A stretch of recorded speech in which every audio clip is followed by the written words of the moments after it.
This is the JoyNews channel. Good afternoon. We're live from our studios here in Kokomlemle. It's on digital address GA0992539. This is your home of fearless, credible and independent journalism. This afternoon, our lead stories pushed by some residents of Central Kofi, Akpafu, Lolobi and Likpe in the Oti region to challenge election of John Peter Amewu as Hohoe MP fails yet again. We have an update from the Supreme Court. Also this afternoon, the National Development Planning Commission, NDPC, says it has implemented fresh and far-reaching measures to prevent recurrence of damming infractions identified by Auditor General in the year 2016.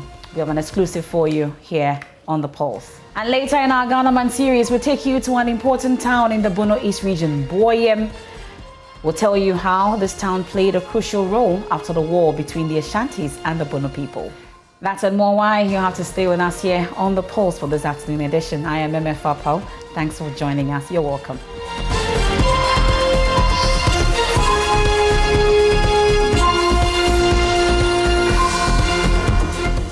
Our very first story for this afternoon, the Supreme Court has affirmed its earlier decision, which stated that the whole High Court erred when it granted an injunction against the gazetting of John Peter Amewu as Hohoe MP-elect. The 7-member panel that reviewed the decision of the original 5-member panel stated that no errors of law were committed by the judges to merit setting aside that decision. Some residents of Central Kofi, Akpafu, Likpe and Lolobi, we call them SAL, dragged Hohoe MP-elect John Peter Amewu and the EC to the High Court. Now, they contended that, led by not being allowed to vote in the December 2020 parliamentary elections, their rights have been breached. They secured a 10-day injunction against the gazetting of John Peter Amewu as the winner of that polls. Now, the Supreme Court ruled that the whole High Court that granted the injunction should not have it granted. Our residents had contended that by not being allowed to participate in the December 7 parliamentary elections, their voting rights were breached, and so they said that prior to the creation of the new regions, they were voting in the Hohoe constituency, and so if they were taken out of the Hohoe constituency and a new constituency was not created for them to vote in that particular constituency, it meant that John Peter Amewu, who won the Hohoe elections, his election should not be allowed to stand because some people who should have participated in the voting process with the potential to change the outcome were not allowed to participate. The Supreme Court, as a 5-member panel, took the view that such an action is not a human rights issue and it's rather an election petition, or if they are filing a human rights action, they should be seeking human rights reliefs, and so the court dismissed it. Now, Mr. Chikata, who represents the residents, filed for a review, and the Supreme Court enhanced panel, 7-member panel that had Justices Yoni Kulendi and Professor Henrietta Mensah Bonsu joined the panel, took the view that the original 5-member panel did not commit any errors of law to merit it setting this decision aside. And so as it stands, the Supreme Court's decision remains valid and no other case is pending relative to the election of John Peter Amewu as Hohoe MP-elect. For JoyNews from the Supreme Court, Joseph Akable is my name.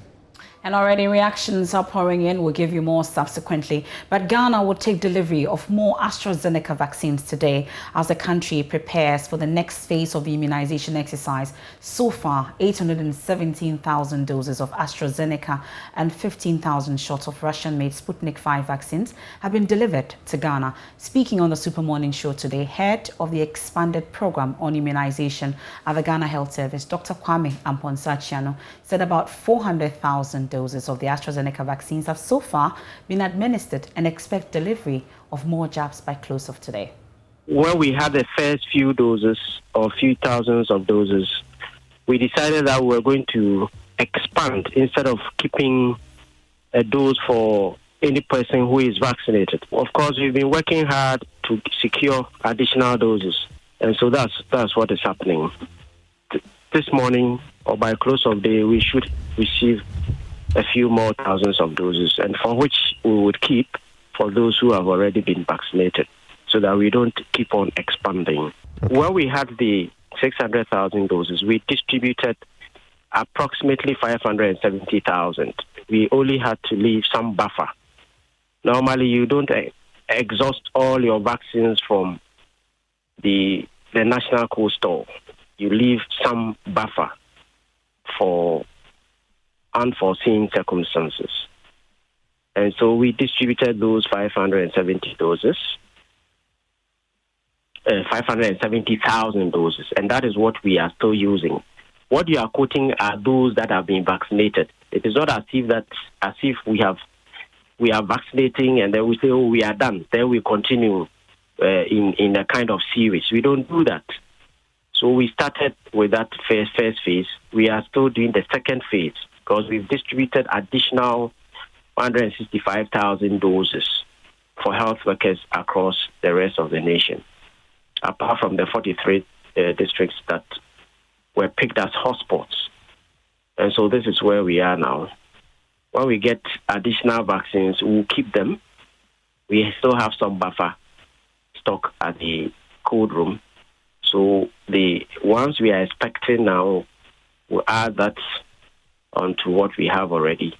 And still wait for additional doses so that we can do the second dose. This time we're not going to expand based on the dynamics that are going on. Okay. Dr. Amponsah Chiane has also been sharing some details about adverse events or recorded during the inoculations. 12 of them out of 1,600 and approximately 42 or so of all reports. 12 of the 12 serious adverse events, 9 of them have gone through what we call the causality assessment. Out of the 9 that have been classified in terms of causality, 1 was judged to be related to the vaccine product. What it means is that individual idiosyncrasies or people's own body constitution resulted in that, and therefore would say it's a product effect. So this time we can say an adverse effect once it is linked to the vaccine. So 1 of them. 7 of them were judged to be coincidental, meaning vaccine or no vaccine, those events would have happened anyway, and 1 is yet to be determined because there was not enough data information for that. So information is still being gathered. The 3 would be classified in their next meeting. So that's the situation with our vaccines at this point. I'll take you to the Ashanti region, where victims of an arson attack at Meduma in the Ashanti region have had to go without food to cater for their medical bills. You'll recall that indeed they were involved in a fire incident. And then the mother is now saying that this is the situation. We'll have more report on this.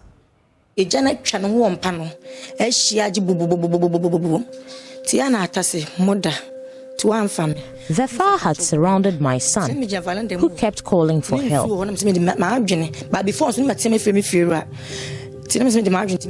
He mentioned my name 3 times, and that was it. Mother 3 times. Those were the last words of 10-year-old twin, Prince Osei, who was burnt to death in the fire. He was buried a week after the incident.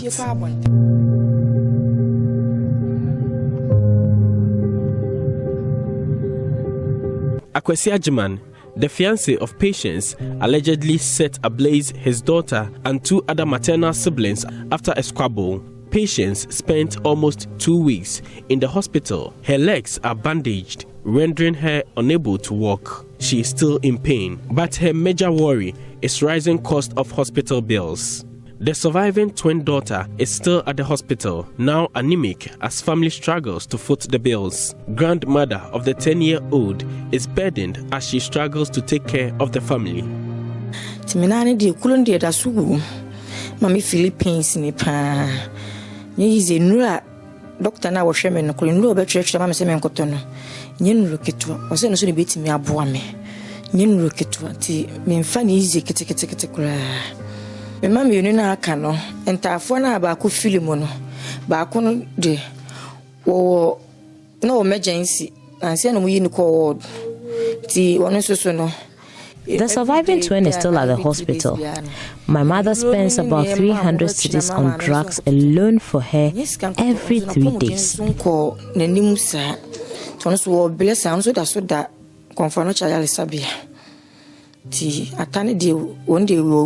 Last week Monday ni ko sie no ti ketwa ba ko na come nchende and ejani emfra makaka ne fan ho to no wan sheda. The last girl is well. She wasn't burnt as the 2 of us. I now sacrifice food for myself to take care of the medical bills.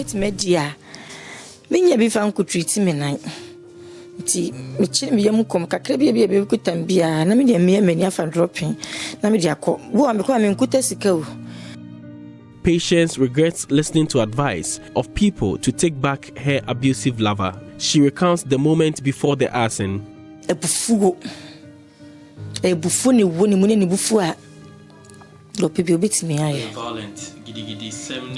Ajiman has a quick temper and is very violent. I stayed with him because I didn't have anywhere to go. He maltreated me until I could get money to rent for myself.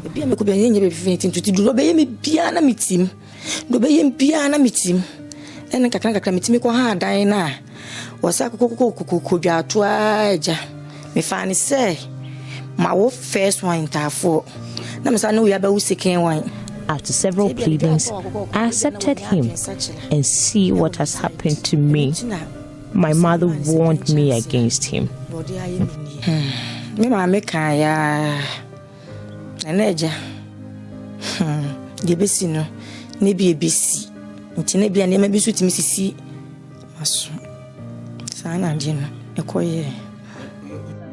Ajiman is currently in police custody after recovering from burns, but the victims are reeling under huge medical bills. For Joy News, Nana Ojima reporting. Rather sad situation there. My colleague Nana Ojima joins me live for further details on this particular development. Nana, so you have seen firsthand how this woman and the other victims are doing. Exactly how would you say, or how would you describe it in your own words? It's a very worrying situation.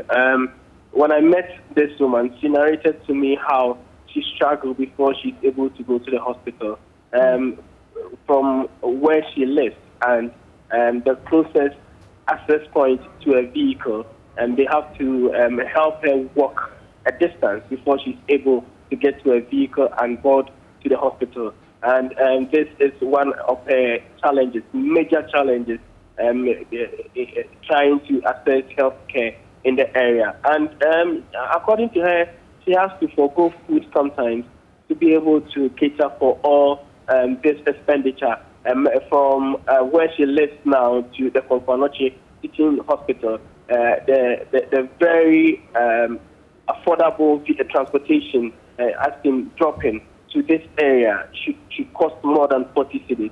So for her visiting the hospital every 3 days, it's a challenge. She has to spend more than 80 cedis on transportation alone. The amount she spent in the hospital is yet to be added to the cost.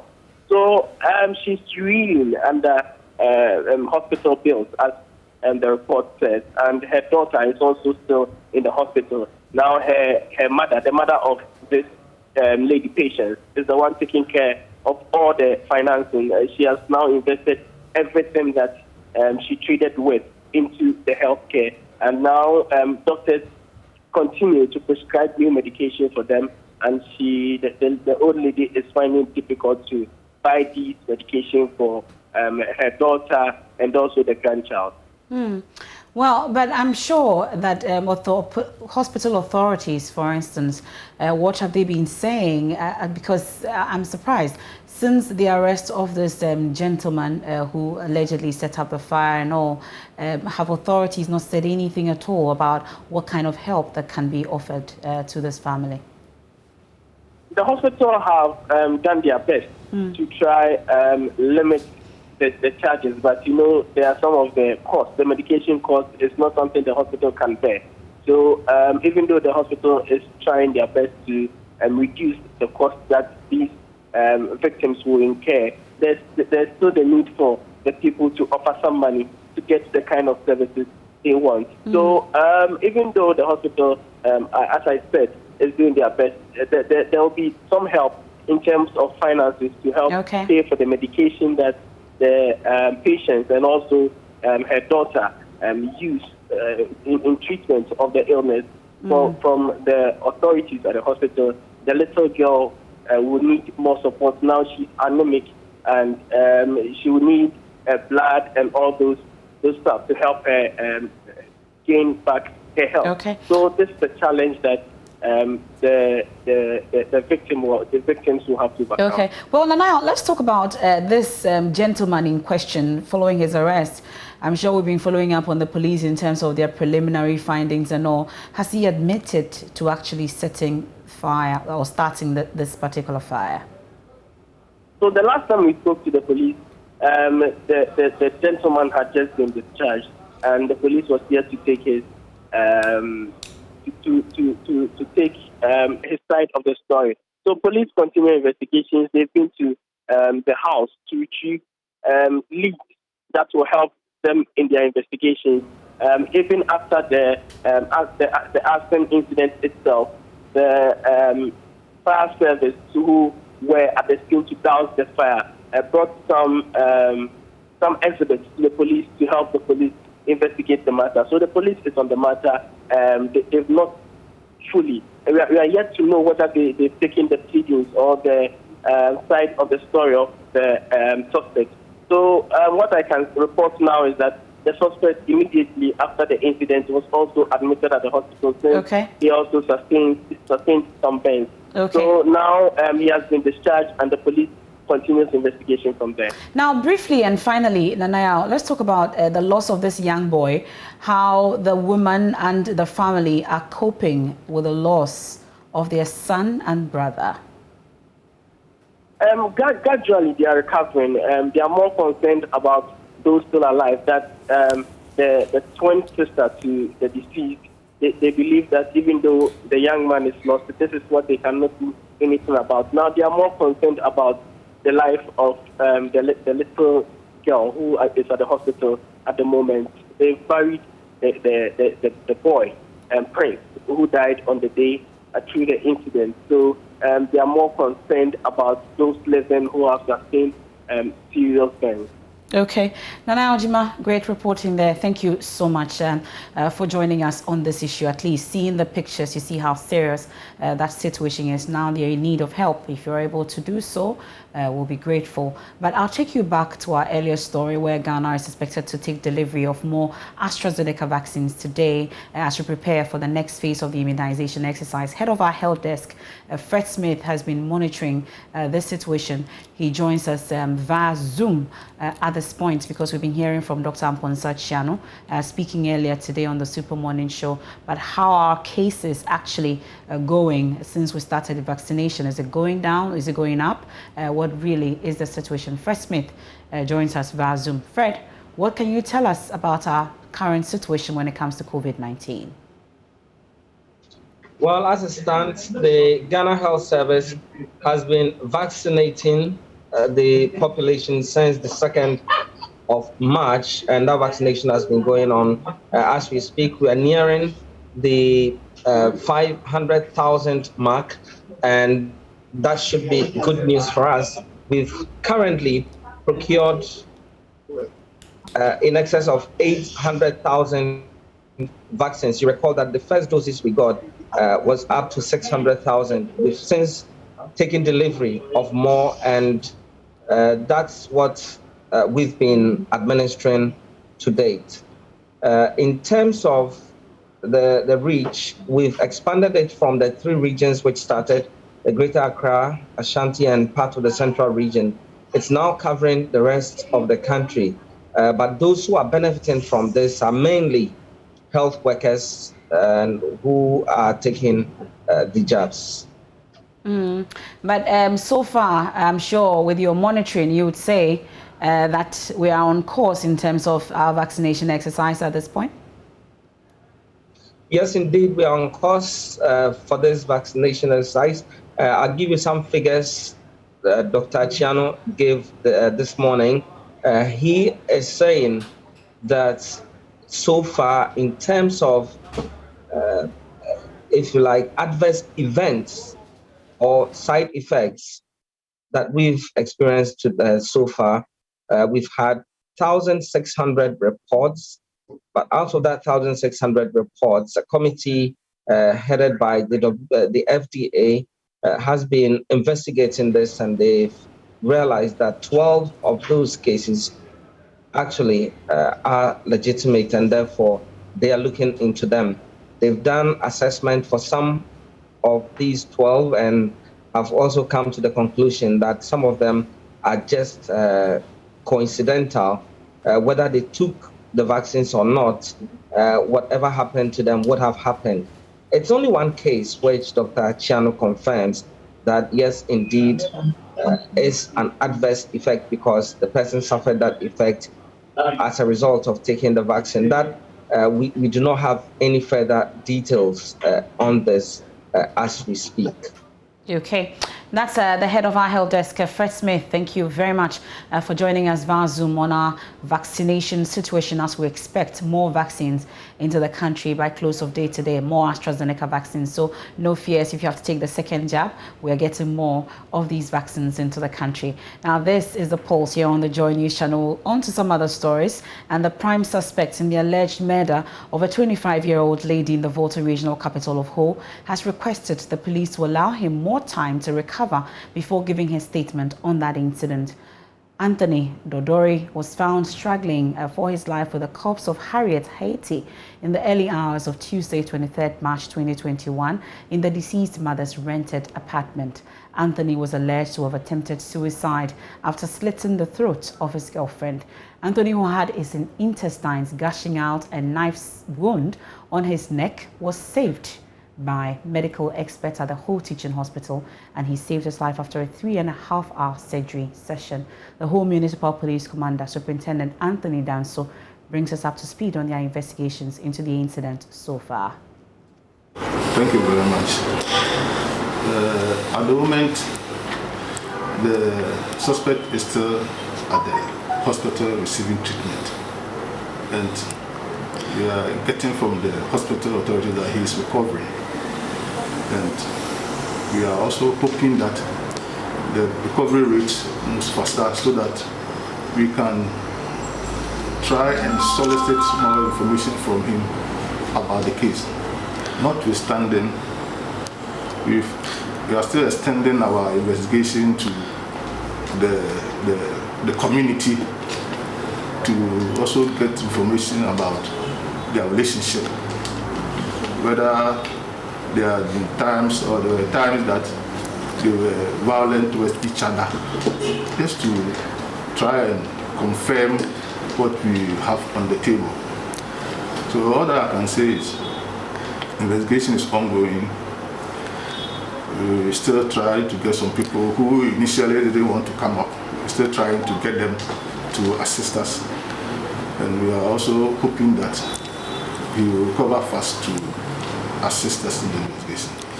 Now, we also understand that an autopsy will be done on the body of the deceased. Has that been carried out? At the moment, we have not done that, but it will be done in the next few days. Yes, that has been our position, that it was murder, that the gentleman killed the lady and attempted suicide. But because it is still under investigation, we don't want to go further. In due course, we will bring out the facts to the public. That's the Volta Regional Police on that murder incident in Ho. Now we head to Parliament, and 4 majority MPs have filed 2 counter motions requesting Parliament to investigate electoral-related violence since the inception of the Fourth Republic. Now this comes after 6 minority MPs earlier, led by the Minority Leader Haruna Idrisu, filed a similar motion on the floor of the House for Parliament to investigate circumstances leading to the violence during the 2020 polls and leading to the death of some persons. I'll take you live to Parliament now, where my colleague Kwesi Parker Wilson joins us with details of this incident. Now, Parker, I would first want you to take us through who these MPs are. Okay, so if you're talking about the majority MPs, MFR, we have the Deputy Majority Leader, Alexander Kwamina Afanyo-Markin. He's actually leading this particular motion. Again, we have the Majority Whip, Frank Anodombre, followed by Samuel Atachia, former minister, and Mr. Osei Bonsu Amwa, as he is affectionately called, Obi Amwa. So these are the 4 majority MPs who have filed this counter motion. And of course, it is on the back of the motion being filed by the NDC. Now, the NDC had two issues to deal with. First of all, they were asking for a probe into the 2020 election violence. And again, the recruitment practices right from 2017 since the NPP assumed office. That has been the two motion filed by the NDC. And MFR, I should say that since last week, this particular motion, the NDC motion, has always been on the order paper, but it has never been taken on the floor of the House.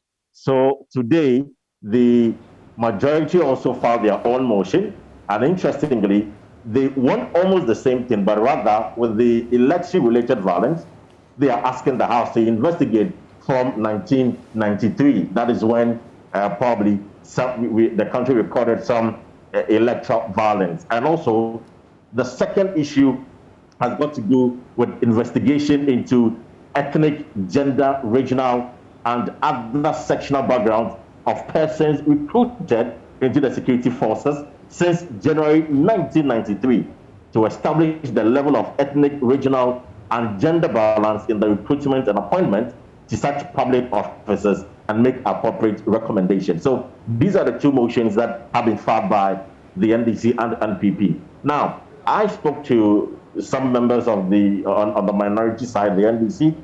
They have welcomed this idea. But the point they are making is that they want a separate committee to be constituted to look into the issues being raised by the two groups in the House. They will oppose any move to have a joint committee investigate the matter, basically because they all have different terms of reference, even though there seems to be some level of a similarity between the two motions being filed by the two groups. So that has been the position of the NDC. Now, if it comes to the majority side, they equally insist that, broadening the scope to 1993 wouldn't be an overstretch.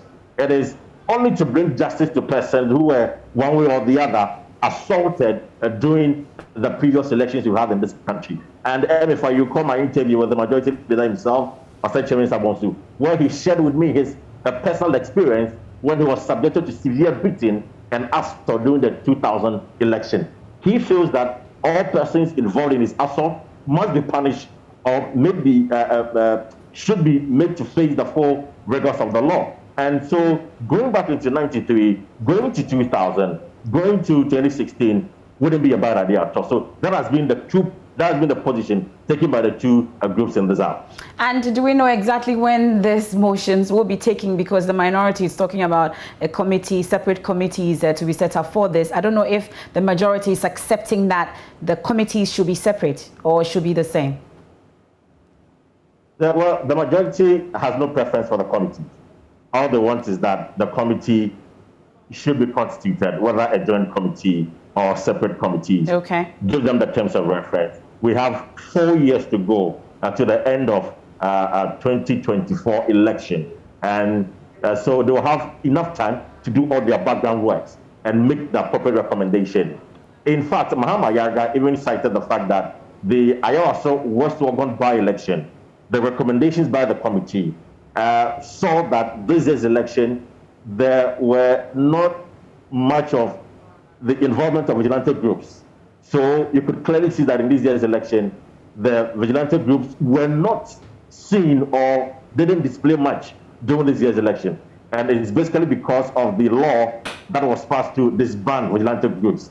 So he believes that going forward, such recommendations would be able to also deal with the situation where security personnel, being police or the military, will get themselves so engrossed in an election and thereby even assaulting people in the process. Okay, two key issues that you would want to take your quick reactions to in terms of what is happening around it. Yesterday, around this time, we know that the health minister was supposed to appear before Parliament because the Speaker had asked that he summoned him to appear. Yesterday, as at the end of sitting, that did not happen. What has happened? Is there any talk about it at all today? Is he in Parliament? Okay, so MFR, it will interest you to know that first thing this morning, the health minister was in Parliament to answer the question asked by the Sefia Kontamba MP.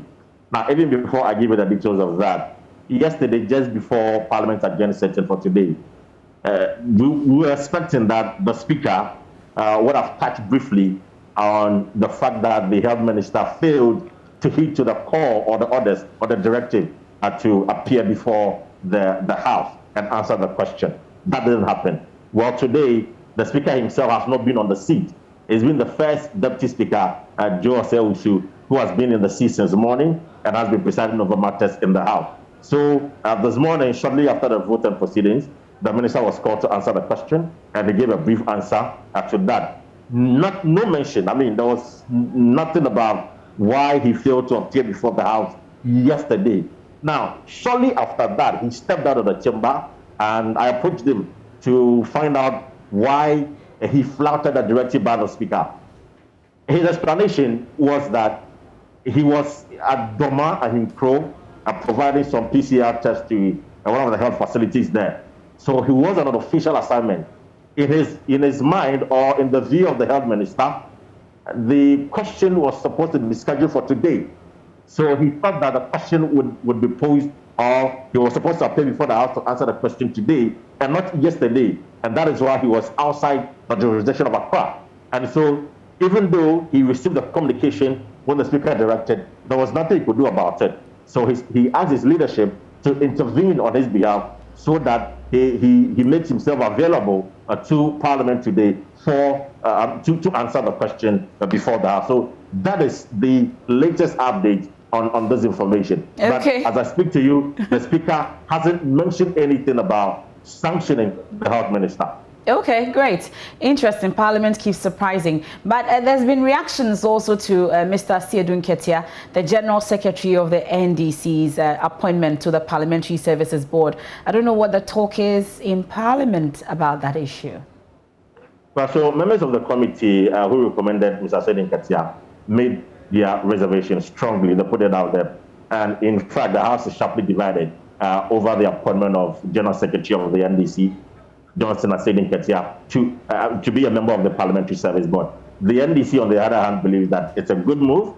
He's well experienced, the former MP. He meets the criteria. And of course, his addition to the Parliamentary Service Board will go a long way to help Parliament become more independent and also achieve or realize its aims and objectives for the next 4 years.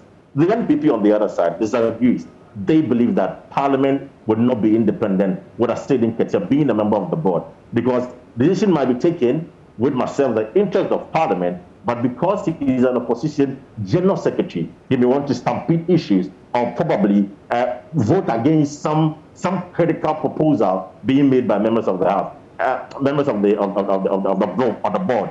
And mind you, the minority leader himself is also part of the membership, just as the majority leader is also part of the membership. So the House is actually divided over the appointment of Siedun Ketia as member of the board.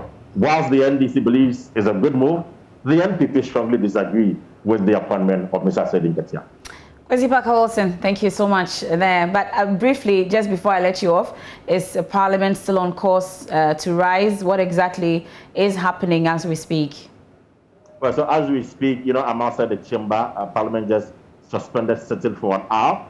They are expected to return at 4:30 to continue with the business of the day. In fact, we've been told by some of the members that they are expected to adjourn sine die at 7 p.m. So they can return May 18.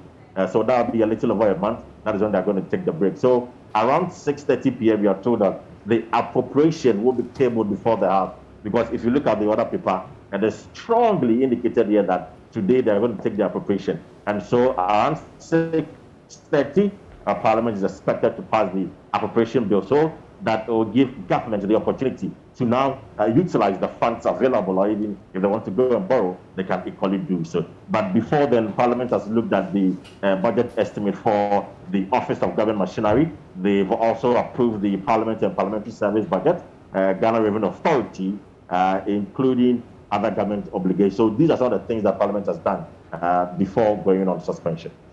Well, we'll see you later then. That's Kwesi Parker Wilson, our parliamentary correspondent. Thank you very much, Parker. Continue the good job there in Parliament. This is The Pulse. We'll take a quick break. When we return, the National Development Planning Commission, NDPC, says it has implemented fresh and far-reaching measures to prevent recurrence of damning infractions identified by Auditor General in 2016.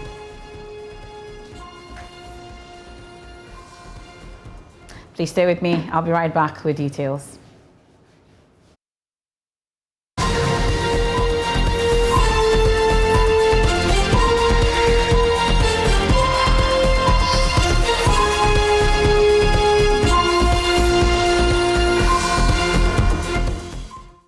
This afternoon, we focus on the National Development Planning Commission and the 2019 Auditor General's report, which covered infractions within the 2016 and 2019 period, highlighted financial anomalies, including over 800,000 Ghana cedis spent on consultancy fees without official receipts. Also, over 400,000 cedis spent on medical bills for food poisoning of staff, which did not also have official receipts, plus an amount of 17,422 scholarship as travel time and shipment allowance without supporting documents. The Commission, whilst admitting the infractions occurred in 2016, revealed that major steps have been taken to repair the damage caused. The Director General of the Commission, Dr. Kojo Esiam-Mensah Abrampa, has been speaking to me about this issue. How is the NDPC doing? Very, very well. Very well now. Very, very well. Mm-hmm. And we really responding to our mandate as required, and also what we have stepped up quite highly is our interaction with the public and our key stakeholders to know what we are doing, so that it doesn't become just a technical work, but also bring us to engage and have an interface. Do you get a sense that people actually shy away from the NDPC because of the figures and all the issues when it comes to planning for the Commission? I think that is why we want to defigure and make it realistic, how this can reflect in everyday life of the people, and they can feel whatever we're coming out from is coming out as an output of NDPC, instead of just looking at it as just a technical way. So at the end of the day, how does this reflect in the work that I do in the household, which I leave every morning for my work, and also how this reflects in terms of development and prosperity and the desires that I want in my life. That's it. Okay, but how does it then reflect the work that you do as NDPC, as an ordinary person watching you right now? It's very, very important. The first part is an advisory work, which goes mostly to the president, which means that impliedly, whatever national policies are developed to direct our development path, it's also influenced by the National Development Planning Commission. The second part is that we are also able to anticipate some of the risk. So there are a lot of things going on around us globally. How does it affect us as Ghanaians? Sometimes it's in a very long range in terms of the effect, and we are able to anticipate, reduce those risks by coming up with policies that can influence whatever we anticipate might happen in the future, which will be detrimental for the development of the country. We also look around us and also able to leverage some of the anticipated opportunities which might be coming up. And these are very, very crucial. You can only do that when you have those technical eyes to delve into these figures, and also be able to also look at what is happening in terms of reaction from other countries. Then the third part is also to plan for ourselves. In all this, what do we do locally? What do we do at the national level? What do we do at the respective sectors? What do we do at the district, the municipal, and the metropolitan level? And the key thing is that these actions are in the chain. They must follow a particular sequence for us to optimize these gains. It means that if this decision is taken at the national level, it must reflect in some of the activities of the various sectors. This is what agriculture must do. This is what industry must do. This is what is expected from water and sanitation. This is what is expected from health, education. And it is the combination of all these activities at this sector level which also influences decisions at the local level and all the way to households. So this is the kind of chain we always want to trace for people to see that this is not just what you do in your home, or what the president says, but there are a chain of activities in between to bring this down to you. And also to ensure that other areas which are pertinent is to protect our natural resources, to make sure that we optimize the use of these natural resources, and then eventually also ensure that the distribution of the gains is equitable, such that it will motivate production, but it won't leave out those who cannot and do not also take part directly in these production activities. Okay. Yeah, but the concern for some is that how do we ensure that it's one thing planning and the other also implementing at that level? The NDPC may do all the technical work to ensure that it affects me as a person, but how do we ensure that governments over the period actually implement what they ought to when it comes to what you have done? And that is, apart from the planning, that's one of our primary works. Every year, we will find a lot of our people on the field. What are they doing? They are following up the implementation. So every district, locality, municipal, metropolitan assembly, sector ministry, at every quarter presents a report to us, what they call the progress report. So the progress report comes to our desk. We read, we look at them, do technical analysis, and then do spot checks.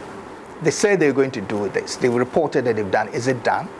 If it's not done, what are the challenges? What are the things that we need to do? Sometimes it has to do with some key factors that we look for.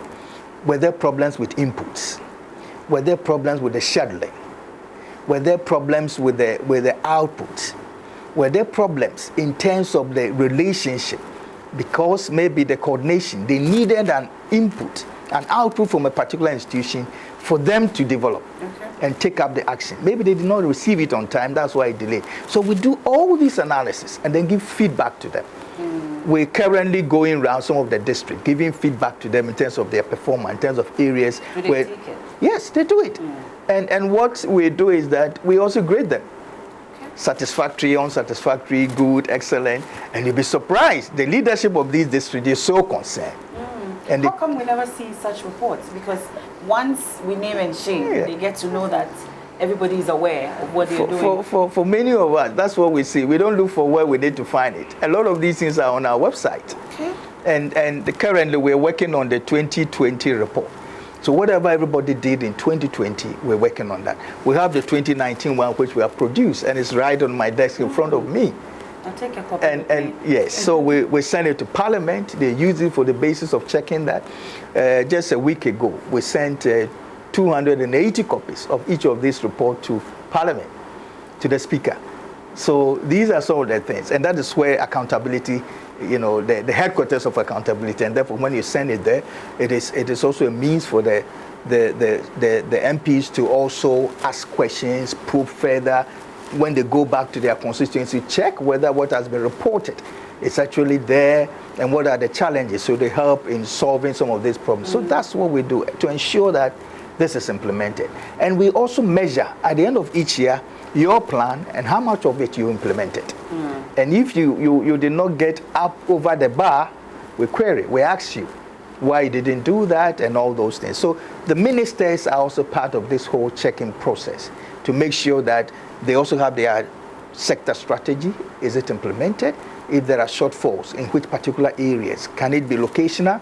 If it's locational, what are some of the issues? And so it is a whole integrated, interdisciplinary discussions that we undertake.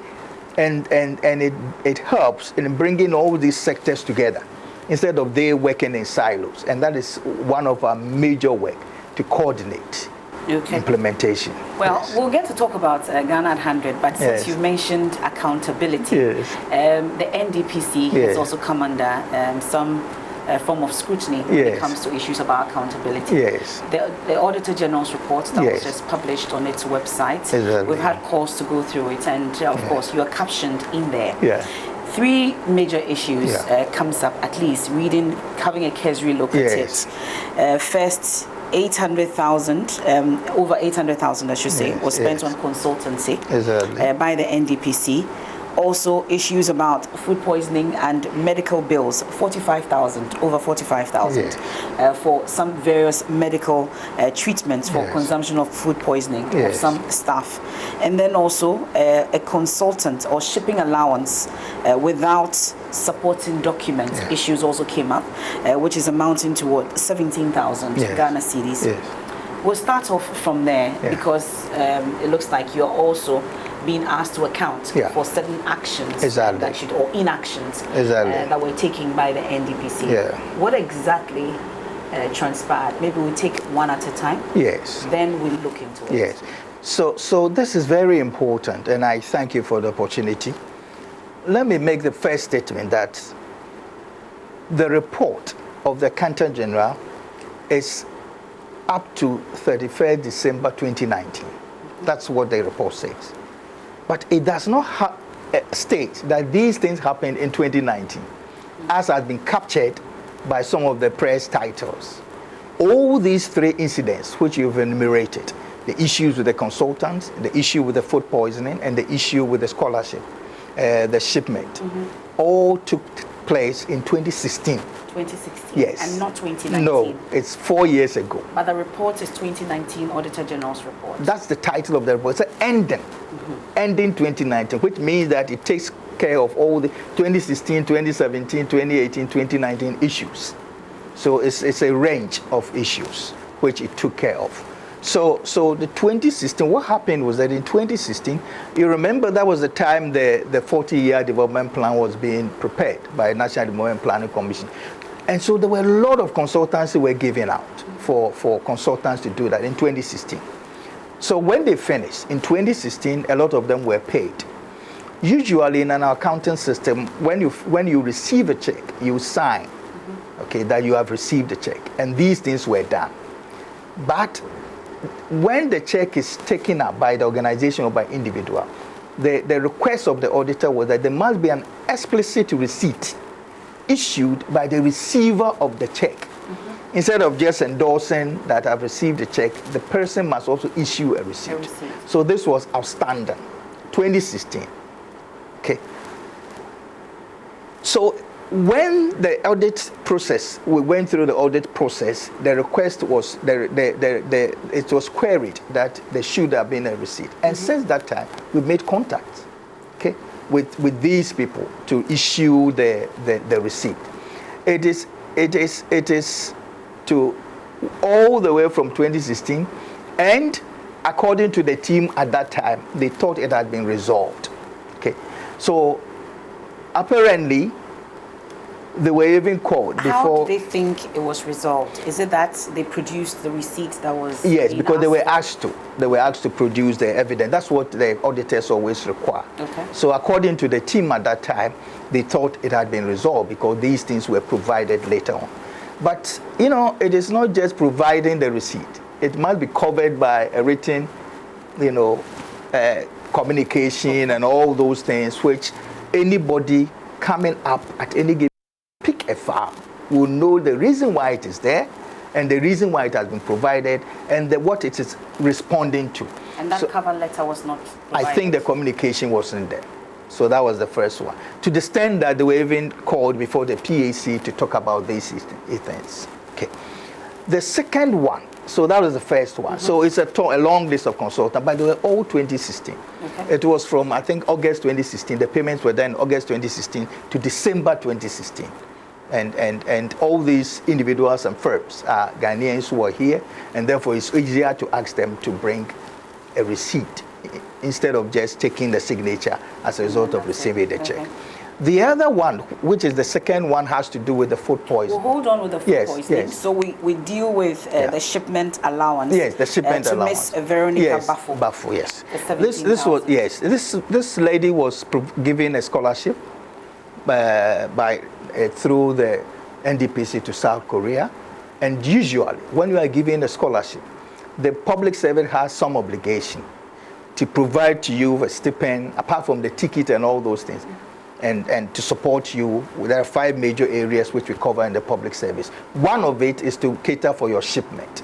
So apart from paying you whilst on steady, we also cater for your shipment and others. So, and she's not the only person. This is a regular scholarship we receive for people who have worked with us in many areas, especially to augment our capacity, in particular in new areas which are coming up as development demands. So she went on scholarship, returned in 2015. So 2016 July, she submitted her papers for processing and all those. It's a normal thing. And then she was paid, of course, and it's the same issue of documentation. Because when she presented the papers, usually you add all those things to a particular file, and then in addition to that, accounting takes care of that. This was also one omission. At the time of the auditing, there was no response in terms of, there were no receipts in terms of the money that she took from the organization. So she presented all the documents. But after receiving the money, again, should have issued a receipt that I have received this amount of money covering my shipment and all those things. So that becomes the final document which completes the process. This was not also there.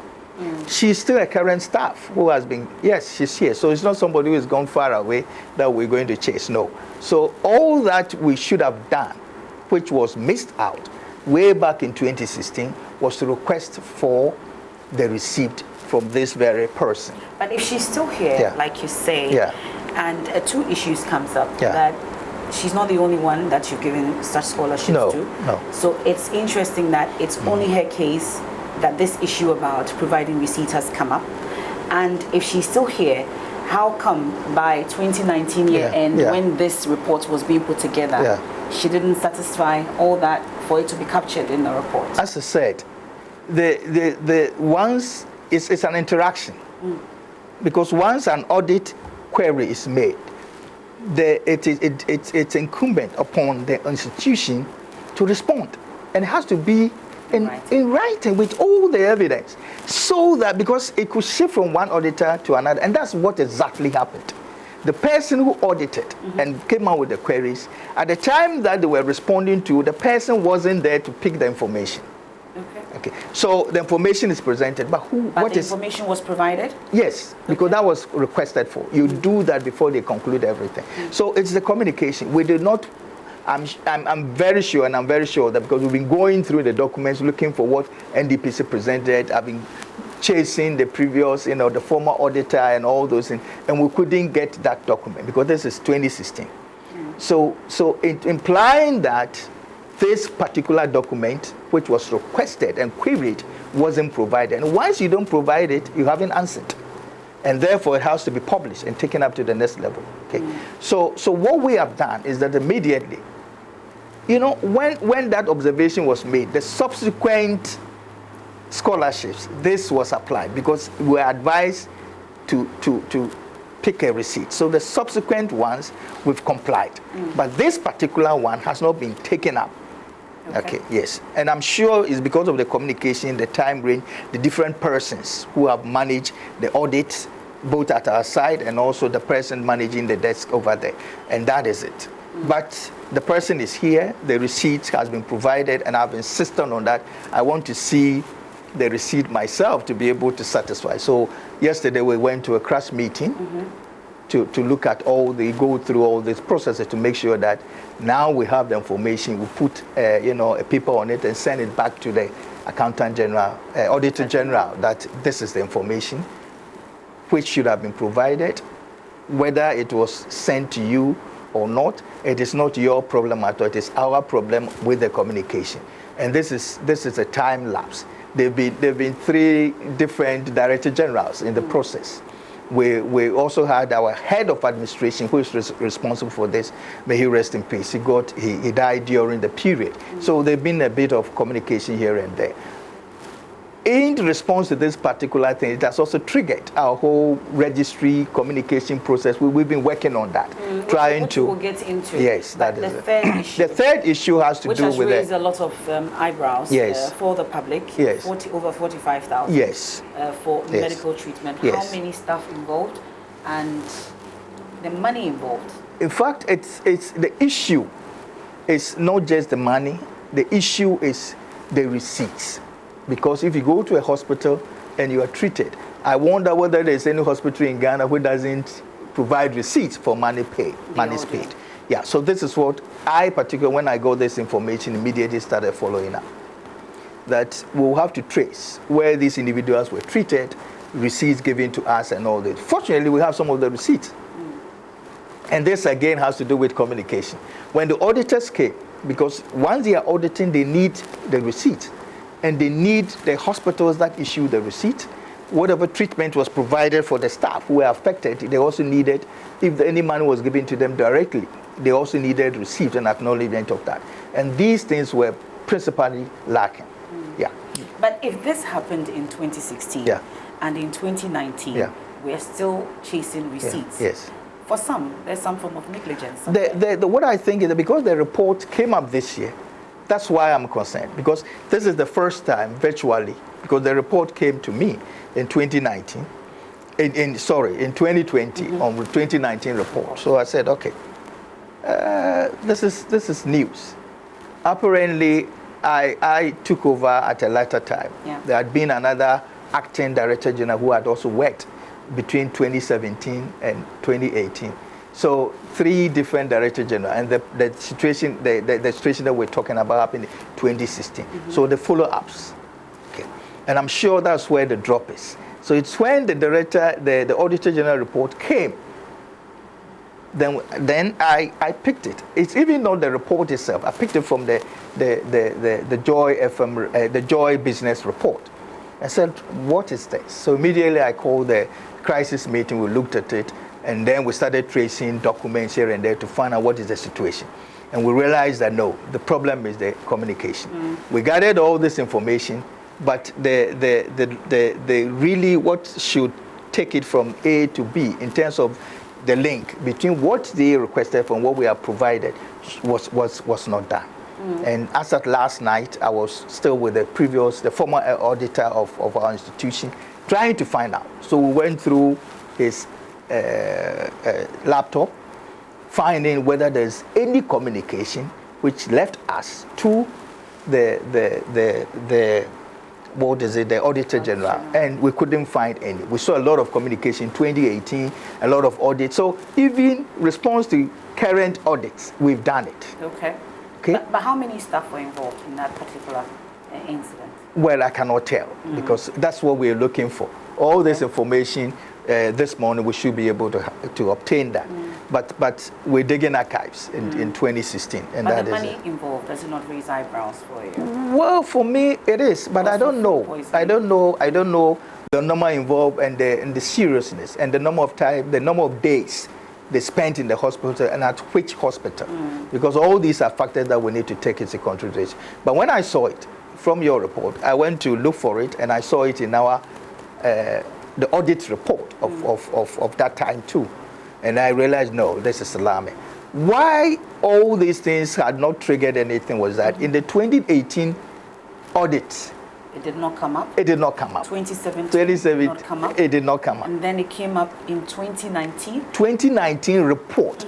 Because what happened was that they put all this together, all the 2016, 2017, 2018, 2019, and then look for, because what they present to the public parliament is the very negative issues. Exactly. It's always a yearly report. Exactly. So it's surprising that with this 2019, Yeah. they pull up a 2016 report and it's added to the 2019 report. That's where it doesn't add up. What they also did was that I think they combined that whole period and reported on, because it's not specifically to NDPC on 2016. There are other institutions which also had reports related to other late times like that. So it means that they combined a number of years.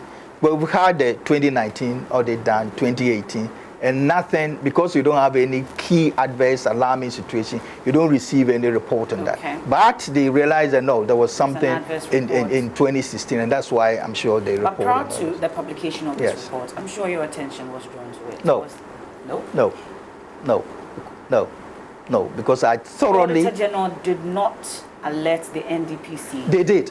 They did. They alerted the NDPC, but not I personally. Okay. So this was dealt with before I took over. Okay. Yes. But before they published it on your website recently. Yes. they did not. No, before publishing on their website, no. They didn't say that, hey, we're going to publish. No, okay. I wasn't at all. So that at least you have to provide the documentation. Exactly. I could have. Okay. And that is it. Because if they prompted, then we could go into it and dig the archives all the way back to 2016 and provide that information. But no, I wasn't privy to that. And I asked the auditor at that time, and the response was that they dealt with it. They provided all these documents. So that's what I requested for them. Let me have it. Let me have this proof of the document. But apparently what was provided was the management report. That means what the auditors came up with. The auditors really alerted them at that time that this is what we have observed, and therefore you need to answer. Okay. So the answer, they organized all these documents, and I saw how they organized it, but that was it. So I said, no, I want the communication from you to the Auditor General, and that wasn't available.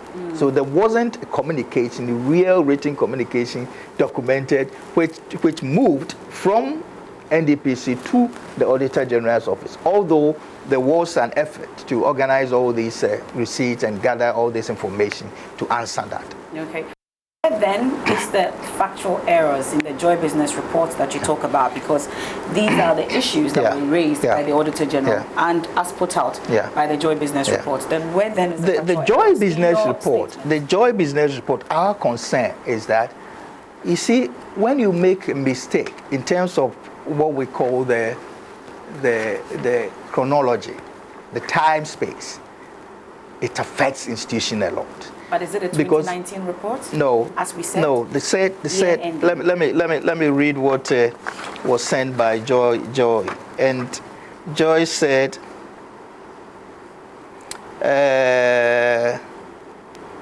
very interesting.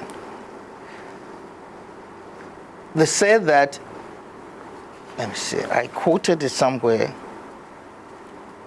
Yes, about 850,616 spent on consultancy fees by NDPC in 2019.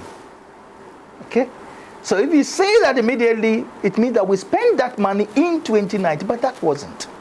The money was spent in 2016. Okay? Because 2019, we know our budget. It doesn't come anywhere near this when it comes to consultancy. And it is at the time that the commission has decided. In 2018, the commission decided, that was a new commission headed by Professor Ade. And Professor Stephen Ade's commission decided that a lot of the work which are done by consultants should be done by internal staff. Because we actually have people who have PhDs in many areas, masters, double masters, we've trained all of them, who could also undertake these very tasks that we're giving out as consultancy. So and following from what happened in 2016, yes, these are the measures. These are the measures we took. Put in place. And therefore, since I came, I haven't hired any consultant to come and do anything in NDPC. The staff are doing it, morale is high, they are delivering, and promptly, surprisingly, reports that sometimes were delayed were 2 years behind, and many of them published at the time that they were irrelevant. There are a bank of them in our storeroom. 2016 report, 2017 report, 2015 report, which never saw the light. Printed. But now they are prompt. Imagine the 2019 was sent out in 2020 July. So it's relevant. It's affect decision making. The annual progress report, the medium-term development plan, for instance, which is required to be used in 2022, we've already finished. We're going through the draft to be sent to the office of the president, then to parliament to be done. So we're very prompt. So from 2018, there is no consultancy that is being undertaken in NDPC for any of our core works. No, it's out. And the staff are doing it. And our donors, development partners are aware. For many of them, they provide support, technical support, and others. Okay. And in this year, for instance, they've already indicated to us the area that they are going to support. And then a report comes that 2019, all these consultants were hired and were paid, and we couldn't even account for. Then it becomes a real disservice to this institution, this august institution, which is now seeing the light and moving to the next level. We become more relevant. we become more visible, we are becoming more innovative, and that is what we need to bring to the public. Okay, so how then are we hoping to correct this, since we are waiting for the 2020 report, such that it does not appear again? We are hoping that all the corrections will be done and documentations provided such that it does not appear again in 2020. You see, in terms of the specific action resulting from this, and to repair this, all the documents are there. All that we need is transmitter. Okay. In terms of avoiding this situation, everything was done in 2018 to avoid such a situation. Okay. Because now you pay through a finance system we call GiftMiss. GiftMiss, as soon as you make payment, communicates. Okay? Because now it's a direct payment. It doesn't go through us again. Yeah. So Ministry of Finance pays and then communicates to us. Okay? That has been paid. That has been paid. So we have the receipt. Okay. So the management now is very different in terms of payment and consultancy. Now all measures have been put in place exactly. to block all such loopholes that led to what happened in 2016. Exactly. And this is what the commission did from 2018 to make sure that all these financial accountabilities and everything is straightened. You cannot be in charge of accountability and you self-found, wanting when it comes to being accountable. And this is what Professor De's commission has insisted and been able to do. Because immediately this is referred to the commission. These are 42 August, people, eminent people, accomplished people, and immediately it touches them. But it happened under the NDPC back then. Yes, but even though corrections have been made and we've put in measures, it happened at one time.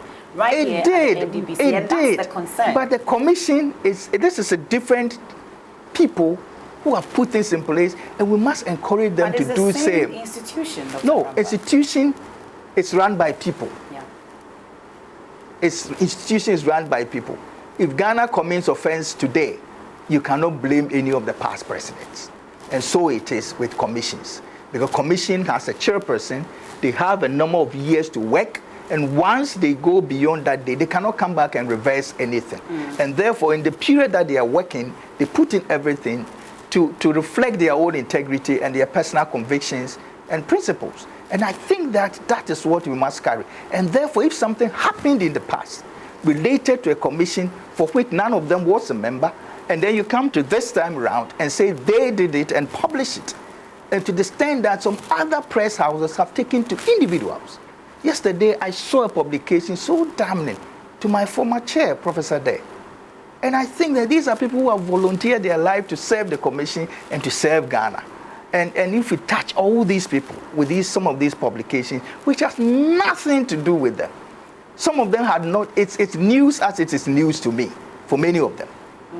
And then we attack them in their individual capacities and personalities. Then I think that we've not helped. Okay. So where there is a positive thing, we have. But where there's a negative situation to repair, we must endeavor to repair. And that is exactly, and take the lessons from there to improve. And I think that is exactly what they've done. And within the week, we will definitely have an engagement with the Auditor General and provide for them whatever communication lapse resulted in from 2016 to date. Okay. And then make sure that we take it on another time. Well, but I think that what we also think that we're friends to the press.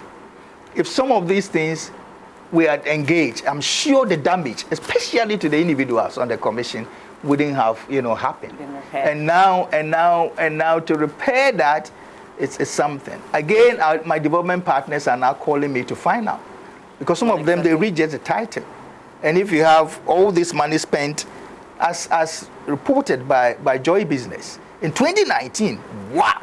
So the money we gave to you, that's what you use it for. You can't even account for, and you're coming for another sum in 2021.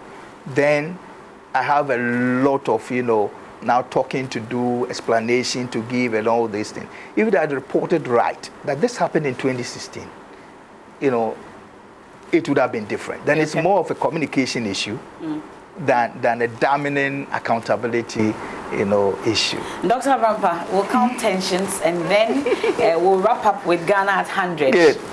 Well, where are we with Ghana and 100? Yeah. And then we can wrap up. I see everything summarized in here in this small booklet for me.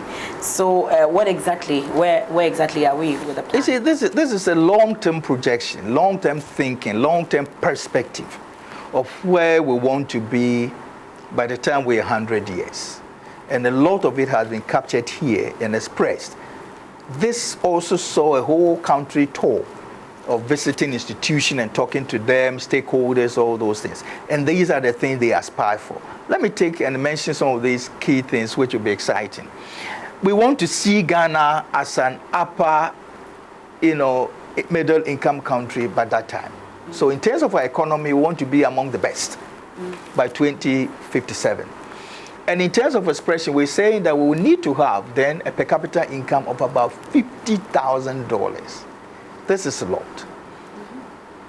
We're talking about 2,000, around 2,000 today. It is. And we're talking about a nominal GDP of about 3.4 trillion, which is very high. So we want to see ourselves, at the levels of, Singapore, at the levels of even beyond Malaysia today, targeting South Korea's levels. And this is quite ambitious, but we're not doing that alone. We're doing that in an integrated sense. So we have also areas that we are looking at in terms of political, reducing corruption and making sure that there are fundamental institutions of governance are working, independence and justice and all these things are respected. We're also looking at how the public service delivery it's also at a very high level, which is able to provide the needed service for the people. We're looking at social services. Wow, high level of educated, elite, where people can really deliver. They have the needed skills, ability, and knowledge to use our natural resources to be able to optimize them in our productive processes, and then also to look at our infrastructure provision. All these have been put over there. Some of the highlights in terms of the long range education, for instance. You see, the world is now looking more to what we call the soft capital, not just the hard capital, the soft capital. And if you look at those countries who have been able to break it recently, Singapore, Malaysia, South Korea, Vietnam is even going, everybody makes reference to Rwanda, everybody is talking about Ethiopia. The emphasis on soft capital, to the extent that in Ghana today, only 18% of our people who leave SHS get admission to tertiary level. 18%. It means that the remaining, 72 or so percentage, what happens to them in terms of academic thinking and all these things, and be able to apply their knowledge and skill to high level technology. This is a challenge. So the Ghana at 100 has what we call medium ranges. So for each medium term, we have a step. A journey of long distance begins with a step. So for 4 years, we've broken it down to what we call medium term ranges. So every time we pick 4 years and say, this is what we need to attain within these 4 years. So that is what we did. And that's what we've been doing. The president had his own vision. Once you are elected as a president, you are enjoined to bring your vision. So we do what we call coordinated program for 8 years and then break it down to 4 years. So within the 4 years, there are clearly defined targets that we need to attain. For instance, we're saying that on the average, if we want to hit that target by 2057, we must have a growth rate of at least 5% every year. And 5% means that in economics it's cumulative. So 5%, 5%, or 5%, 5%, 5%. If we do that, we'll be able to attain that. We'll be able to hit that level. What have we done in the past 4 years? So that is the first question. And the first one started from 2017. Okay? And if you look at 2017, we hit one of the highest growth rates of 8.5. Then it came to 6. But our target is 5. Yes, target is 5. And in all the 3 years, we hit above the 5, 6.5, 6.3, and that. The only year we couldn't is the COVID year, 2020, which even that we did not go to negative. Which means that if you take the last 4 years and you average it, it is about 5.7, which takes us far beyond our target of 5%. Okay. Even in a down period, we're still making it. So we hope that if we're able to do that, we'll be able to get there. One of the things we're looking at is that how do we take advantage of these natural resources around us so that we can process it here and develop. Iron and steel and aluminium is the basis of every industrial development. We have it here in Ghana. So all these two, JISDEG and JIDDA, which have been established. No, we're still exporting it in its raw form, and that's really the we begin with manufacturing. These cars, which are being assembled here, is the first step. From assembly, you move to manufacturing. And that is where we can link up with our raw materials. At the time that we have aluminium and iron and steel, we will not go there. Look at all these pylons. And we import whilst we have the aluminium here. Dr. Abrampa has just gotten into his element because we are in the area that he's very comfortable. But we'll have a sit down. That is it. We'll have a sit down and talk to a large extent about where we are in terms of Ghana at 100. But we're grateful.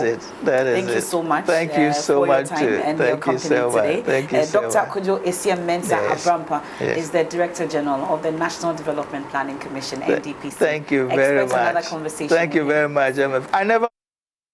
You do? Never. Okay. We'll be hosting you soon then. Yes, I never missed your program. The last one was fantastic. Thank you. See? Thank you so much. Yes. Thank you. We'll see you again another time. Thanks for your company. Great.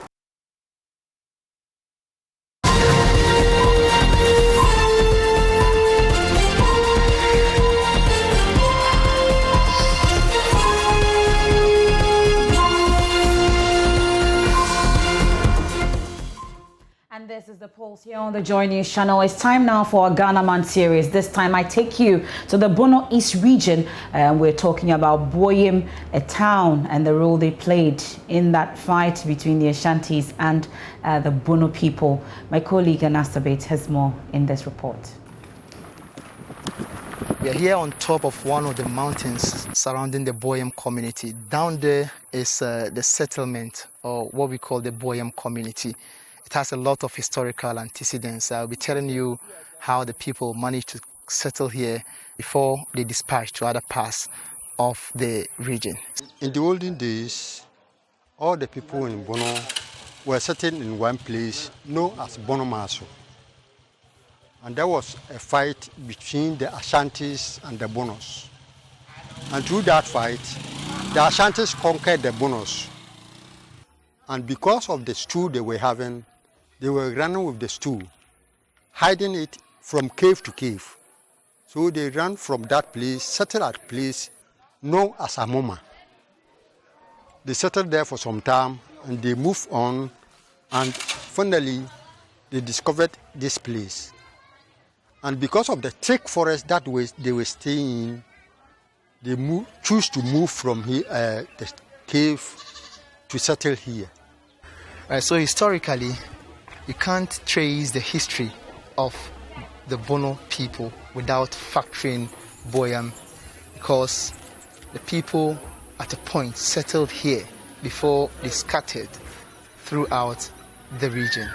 We are told that this place became a safe haven for them during those days when they had a beef with the Ashantis.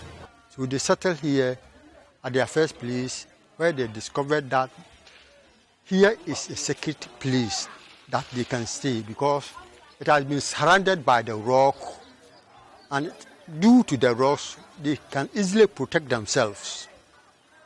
Because while you are here and anybody is coming, you can view him before the person got into the community. So here was very, very good for them to settle. So they were just hiding in some places while they decided to build up houses. So this is the first house they started to build. And they gave it to the chief, and the elders started building up, where they get the whole community.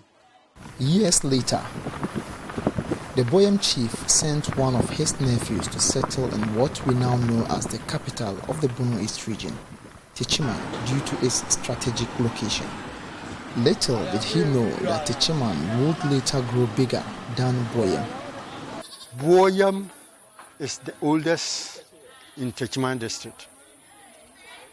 And due to the fight, the chief allowed his nephew to go and settle on the junction so that when any stranger is coming, you should inform him that the chief himself is in Boyam. So if there is any important issue, then the nephew will come down to Boyam and tell the uncle that there's an important issue, so he needs to go to Techiman and discuss it.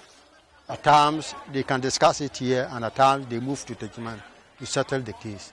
Finally, Techiman started growing bigger, and it became bigger than Boyam. The Boyam community, apart from being a safe haven for the Bonos when they moved from Bono Manso, has a lot of historical tourist sites that attract tourists from all over the country and beyond. Key amongst them are 3 different waterfalls, the African Rock, Bat Caves amongst others. We managed to visit some of these sites. First, the Bibri Waterfalls. We call here Bibri Waterfalls. It calls its name because the stream is very powerful. In the olden days, when we are just going to take any examination, they used all the students to be here to bath in this water. After the bathing, when you go, everybody will pass without paying any failure. So that's why it got his name, Biribi. And secondly, if you drink this water, you will never die in somebody's place unless you commit the community. Else, whatever will happen to you, you will come back to this community before you pass away. Then the African Rock, which was discovered in the year 1996. Paul Ofori, a tour guide, tells me how through the help of a British lady, the African Rock was preserved and now serves as a tourist attraction. The African Rock, we got it while we were constructing a road that we applied during the crisis between Techiman and Boyam, where we found a rock that resembled as African. So lucky enough for us, a British lady who came in, known as Nikki, introduced a tourism project to us. And he named that place African Rock because we put down the African map that we found there. And it became a property or very essential things to us, why people just go and take a look at it. They give us something to help the community. Though the oldest community in the Techiman district after Bono Manso, Boyam remains underdeveloped, with the road linking the community to the regional capital in a deplorable state. At least for now, you know that Boyam, stone stomach, inside the belly of a rock, or whichever way you may choose to call it, is rich in history so far as the Bono people are concerned. And the next time you choose to visit the Bono land, make it a point to pass through this historic community. From the Boyam community, which literally means inside the belly of the rock. My name is Anna Sabit, reporting for JoyNews. And I'll definitely be visiting that town soon. And Nasabit has promised me that. But let's head to another region. And lack of water in Wali Wali has left students of senior high schools in the town desperate and with no time for learning. The situation has disrupted teaching and learning activities in the 2 technical and vocational high schools as students are forced to skip school in search of water. The schools are also faced with a lack of adequate toilet facilities, a situation which has created an unfavorable environment, particularly for female students who are struggling to manage their menstrual periods. The students are therefore pleading with authorities to come to their aid with water and decent toilet facilities. Elias Sotanko has more in this report. These are students of the Wali Wali Senior and Technical High School. I have been with them here since 3 p.m. This very spot across the municipal hospital where these 2 water supply facilities stand is about nearly 20 minutes walk from the school premises. It takes extra energy to draw water from the hand-dug well as well as the overstretched borehole. The students came here with their empty cans, still wearing their school uniforms. And as a usual activity, they don't get back until 5 or 6 p.m. And when they finally get back, they are tired and weak. And then we are here suffering from water. As and we're supposed to be in campus preparing for at least prep. But we are here, but as and it's time for dining. Because of lack of water, we are going to miss food. And then see, they say the water has no color. Look at the color that we are suffering from. Our colleagues are here. You walk from even 3 miles to that place before you get water. From there to the campus, see how far it is. I can't carry it. You have to manage. But I'm managing. Come! Because it's fine. Yesterday, I just fell down with my jerry can. Sorry. We want them to just bring water to our school. So that we get time to study. We are here to stay. We're not here to suffer from water. About 3 kilometers before we get water at town. In this campus, there's no water. So even the water that we drink, we don't have. We always buy pure water, and now there's no enough pure water in the campus. So now we don't get water to drink. We are suffering. We don't even know what to do. We are struggling to get water. If you didn't get water, how can you bath and go to school? If you didn't get water, how can you wash your school uniform and go to school? We are suffering every day, since morning to evening. If after school you walk to the town, suffering for water, if you don't get water, you cannot wash your school clothes, you cannot bath. And we are here once just come now. We don't know the place that water are, and we are suffering every day. Please, we need help. Later same night, I found these students of the Wale Wale Technical and Vocational School. One of them had his dirty school uniform, and others were carrying their sponge in their bucket. It was over 7 p.m. that night, and these hostel students, who are staying several miles away from their school due to lack of space, instead of reading their books, were walking about in the town looking for water. Yes, we don't have water to bath, neither to drink. It affects us. Or let's say going to class, we're not going to get time for water to bath and then go for class. Or going to prep, we're not going to get water to bath and go to prep early. After this evening, you know, we get water to bath. We just do Congo bath and go. Aside the struggle for water, the schools are without toilet facilities and students queue to go to toilet. In the Wale Wale Senior High and Technical School, there is no toilet facility for the female students.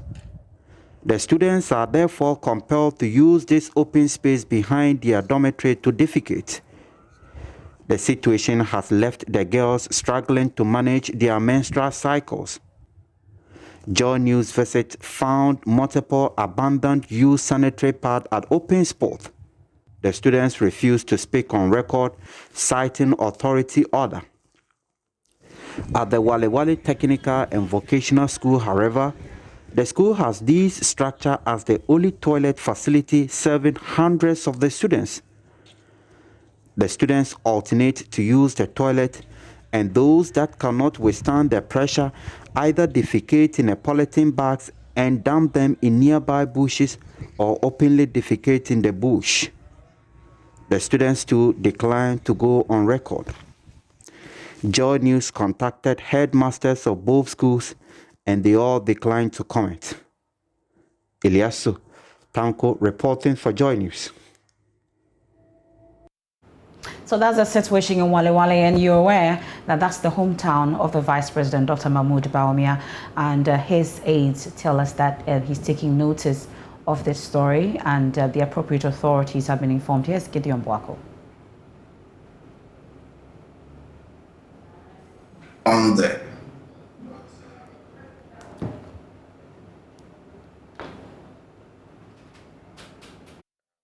department under the Ministry of Water and Sanitation is the one in charge of this. There's water in the community, but I think there is some technical problem or structural, let's say, defect that has happened to one of their pipelines, and that has affected certain communities in the Walewale Township, and the school is within the communities that are affected. So for some time now, the Ghana Community Water and Sanitation outfit of the ministry have been working on that, and I'm informed, reliably informed, that they have gone far with the restoration of water to the community affected in the Walewale Township, and the school will soon have water supply. Did they tell you when the school will have water?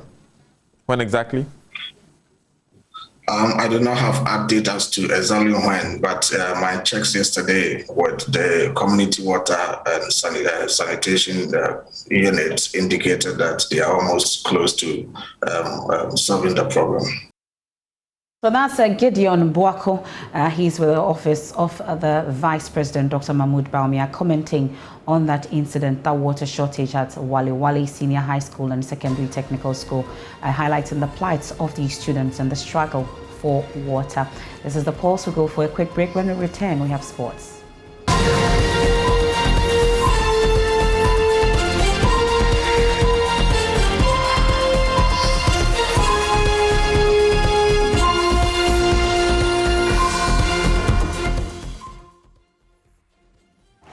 I bring you sports today, and let's do something unusual. We talk about a political stalwart, Tamale South MP, and of course the minority leader in Ghana's parliament. What you don't know is his sporting life. George Ado Jr. sits with Haruna Idrisu to talk about how far he plans to promote sports. Oh no, he got it wrong. Mr. Speaker.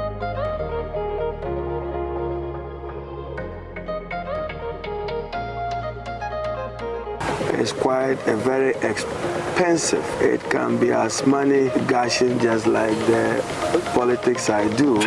Isaaku Abdel Fattah, our newest jewel, is the idol of Tamale, the idol of Steadfast FC. Remember that Abedi Pele was a discovery just like Isaaku Fattah.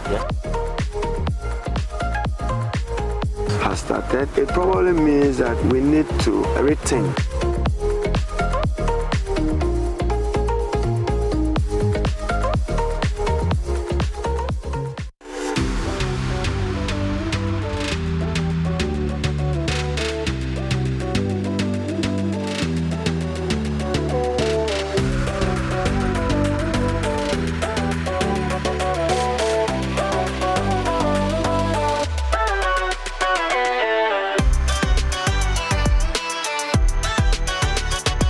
Thank you very much for your time.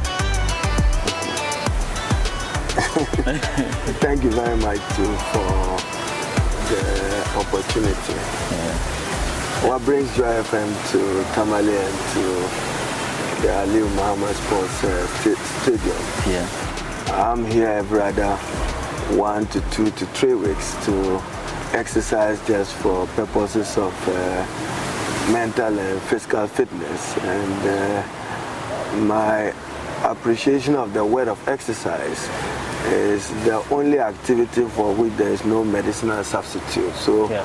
I enjoy what I do. It's not one for which you can take a vitamin or some other tablet to replenish or to give you that physical and mental fitness. I'm also into football. I understand that I'm the president of the Steadfast Football Club, a Division 1 club, and we're doing pretty well. Yes. I understand that currently we are second on top of the table to RTU. Yeah. We'll be playing with them tomorrow, so I need a win tomorrow to be able to top the table to end this particular session of the Division 1 league. So, and my ask why am I into football? Yes. Enormous potential of young people with skills and with brilliance in football. They need exposure, they need an opportunity, and they need a platform to showcase their skills and their talent.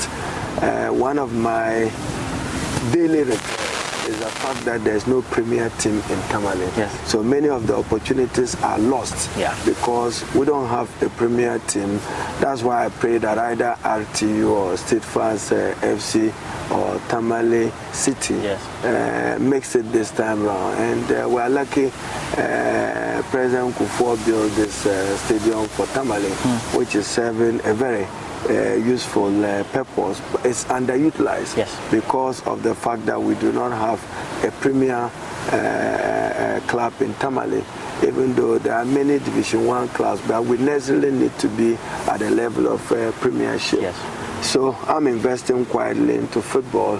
It's quite a very expensive undertaking. I was going to ask you how draining it is. And it can be as money gushing just like the politics I do, but that one you can be hopeful if you are able to get lucky to hit a jackpot. As we are close to one, then you can smile at your investment over a long period of time. I've been in this almost a decade, almost 10 years, and you count your opportunities and you count your losses. It's a good point you made about giving the opportunity to the young ones. Now, I just finished speaking to your coach, Gago, who himself, when he was a young boy, got the opportunity to play in the Black Stars, just like his player, Fatau Isahako, who is now being called up for the Black Stars. Now, first tell me, how excited were you to hear that? Isahako Abdel Fatau, our newest jewel, is the idol of Tamale, the idol of State Fast FC, and my personal jewel of a footballer that I trust that he will bring us smiles and bring honor to himself and onto the country. He's a gifted left attacking midfielder, very brilliant at play, very skillful and very disciplined. I discovered him from his personal friend, Yahya, who lives with me in Tamale in my victim home. And since then we've built a bond. He's become part of a family. So I'm looking at him not just as a manager, but as a younger brother and a son. Formidable player, and you can't resist Fatau. When he gets the ball, he confronts every defender. He keeps going without any fear. That tells you of his confidence level is high there. We just pray for him for good health and trust that he would make Ghana proud. I'm also encouraged and heartwarmed to hear that he's been invited to the Black Stars. We've had some offers from some major football clubs internationally. We are looking at some offers from Austria, from Geneva, from Italy, and from Qatar. And we are weighing what is it that gives him the best opportunity and give the club the best returns tomorrow. But more importantly, that he has opportunity to play and he has opportunity to contribute to Ghana achieving some soccer laurels in terms of bringing gold to Ghana. So we are looking at that. That's really special. And I was just going to ask about how you go through the emotions. I know as a politician you go through enough emotions, but how do you go through the emotions watching the team play? Like when they lose, when they win, how does that impact you as a human being? No, you just need to develop a sportsman-like attitude, like I have done. You either win or lose. You can't have it both ways. I've always maintained that God cannot be for and against the same matter at the same time. God has options, and his options is righteousness and morality. So for me, at play, I come to the field knowing that I'll return home with one option. I'm either winning or losing. That's what makes you a sportsman. And therefore, you don't break down at defeat. You don't break down at loss. You brace yourself up for the next opportunity and fight back strongly. Tomorrow can always be yours. Emotionally, it's distressing financially when you look at how much money you pump into it and there are no immediate returns. for 4 or 5 years, you hardly get anything in return. I have advised that what Ghana needs to do is to pass a legislation that targets corporate social responsibility to fund sports. That's my honest belief. I mean, let's have a legal framework that corporate entities will make a contribution to support the development of football, support the development and identification of talents in football, support our football teams, whether national teams or Premier Division teams, but adopt them within the pursuit of their corporate social responsibility. Then that is ethical, and that frees money for that purposes. And I'm a strong advocate of it, and we'll see how we get further to it. That's it for sports. Let's take a quick break. I'll be back with Let's Talk Showbiz.